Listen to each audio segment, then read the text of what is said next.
নমস্কার, আমি মিনতি মজুমদার। পশ্চিম বাঙ্গাল শিলিগুড়িতে বাড়ি। সন্ত রামপালজি মহারাজের গুরুদেবের কাছ থেকে নাম দীক্ষা নেওয়ার আগে আমার অনেকগুলো রোগ ছিল। যেরকম আমার রাত্রেবেলা করে ঘুম হতো না, 2 বৎসরের মতন আমার ঘুম হতো না। হোমিওপ্যাথি ওষুধ খেলাম 6 মাসের মতন, খাওয়ার পরেও 1-2 দিন ঘুমানোর পরে আর ঘুম আসতো না। তারপরে আমি মেডিকেলে গেলাম। মেডিকেলে যাওয়ার পরে আমাকে বেশ বড় বড় ওষুধ দিল। সেই ওষুধগুলো খাওয়ার একটা করে অর্ধেকটা করে খেতে বললো।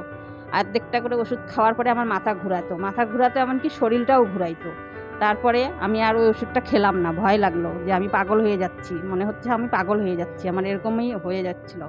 তারপরে যেদিন থেকে আমি সন্ত রামপালজির মহারাজের কাছ থেকে নাম দীক্ষা নিলাম, নেয়ার পরে গিয়ে আমার ঘুম হচ্ছে ভালো করে। তারপরে আমার একটা অসুখ ছিল, অশ্ব ছিল। সেই অশ্বটা আমার পায়খানায় বসলে পরে আমার রক্ত পড়তো। সেই অসুখটাও আমার ভালো হয়ে গেছে। এখন আমি খুব সুস্থ আর খুব ভালো আছি।